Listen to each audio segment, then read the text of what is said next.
Yo, what's going on, everyone? Tiki here. Hopefully, I can earn your sub today. Here's hoping that your day is great and your week is better. If it's been off lately, hopefully, it gets better. Now, let's talk anime. First, let me clarify if this is a season or a cur. Yes, we are in the second cur. It is confirmed. These 24 episodes are 2 consecutive curs. I was confused a little bit there until I looked for the official tweet, so I apologize for being a little inconsistent in knowing if this was a cur or a season ender. Not only did we get a new start to the curve, but we also got a new opening and a new song as well. And I gotta say, the opening is pretty sick, and the song is pretty sick too. So, pretty excited about the curve that we have. Now, opening with Hanako and Kusakabe sitting together, you can be led to believe that this episode would be a backstory of both the Mouse Knight and the Mantis Knight. Instead, we are told the story of how Hanako was able to use her wish to have someone she deemed evil to be killed with the help of Kira. I'm unsure if Kira didn't tell Hanako of the consequences by accident or if it was intentional due to her indifferent personality. Hanako is exceedingly hard to read and always has been. Even her childhood friend Kusakabe couldn't see through it, which I imagine was eating him up inside every moment of every day. Though this never stopped him from loving her and perhaps made him fall even more in love. Upon learning of Hanako's wish, both Kusakabe and Lance the Mouse are shocked that she was able to make that wish so easily and that she was able to tell them with such an upbeat tone. It was a side of her Kusakabe had never seen before, and instead of pushing him away, he took steps to ensure her survival. Lance the Mouse was more informed about how wishes can be used as well as the cost that can come from certain wishes being made. Lance is furious with Kid and how she feigned ignorance about death wishes.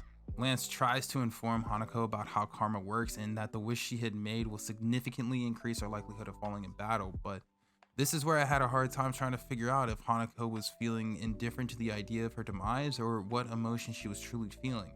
As I said before, she had an upbeat, almost pleasant tone to her while telling Kusakabe about her wish.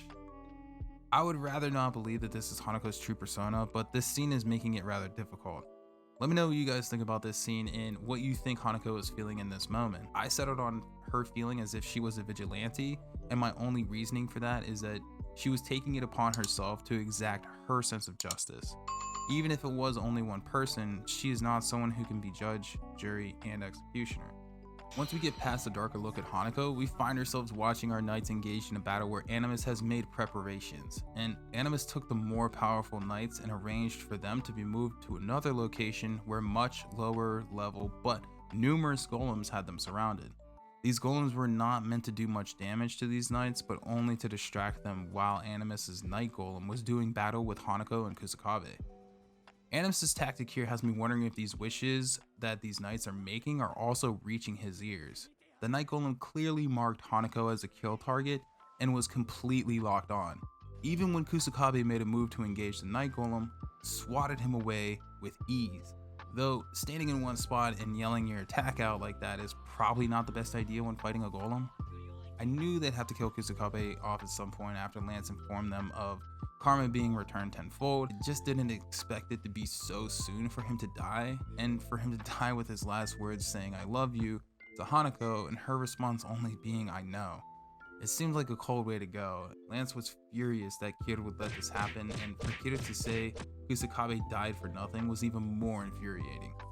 Kira knows that if Kusakabe did not throw himself in front of that spear, there would have been no guarantee that Hanako would stay conscious for the wish Kusakabe had made to still work if he let Hanako take that full damage. If the shock did not immediately knock her out, the pain would have, and the damage would have been too much I think for Lance to heal. Meaning Kusakabe did the right thing. It was a costly choice, but it was the right one to save his beloved. I hope Hanako can see this, and I think Kusakabe's death will bring some light to someone who might be lost like Akane is right now. Akane is drawing the same picture, which could go one of two ways. Either it brings him closer to the group, or it will push him further into Animus's clutches. Right now, Akane is in extreme shock, and I think it just clicked on how real this is for him. Nevertheless, Kusakabe's death has impacted each knight in a significant way, Amamiya and Mikazuki especially. I have a feeling these nights without Kusakabe's food to soak up the drinks will weigh heavily on these two for a long time. Shimaki as well seems to have been heavily affected by Kusakabe's death, showing that he truly cares for the rest of the knights. With Shimaki and Nagumo being a lot older than the rest of the knights, you can see why they are not displaying the same emotions on the outside as the rest of them. They are the silent types that will endure and suffer in silence. I would have to say that the lighter part of this episode was seeing Mikazuki come to the rescue with a legendary move that his older brother was trying to create. In short, it's arena halberds that act like an AoE effect. It's still pretty sick though. As for Amamiya and Yayoi, this fight is going to be fairly short, I would say. I can't see Yayoi letting this fight be just about who gets the power, but I can see her using this as an opportunity to talk with Amamiya and get a sense of how he truly feels about destroying the world with Samidare. The last piece of big news was that Animus had made a call to the higher ups of Nagama's old job. However, Nagama's old partner said, quote, the game has to be fair, end quote, was the message that they were trying to send to Nagamo. But why would Animus do this? Is it out of respect for the fallen? Did Animus just not want outsiders stepping into their, quote, little game? What do you guys think about this? And let me know down below. We'll have to find out on the next episode of Hoshi no Samidare or Lucifer in the Biscuit Hammer.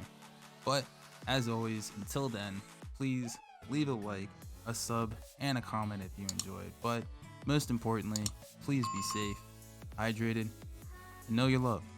And we'll talk anime in the next one. Later.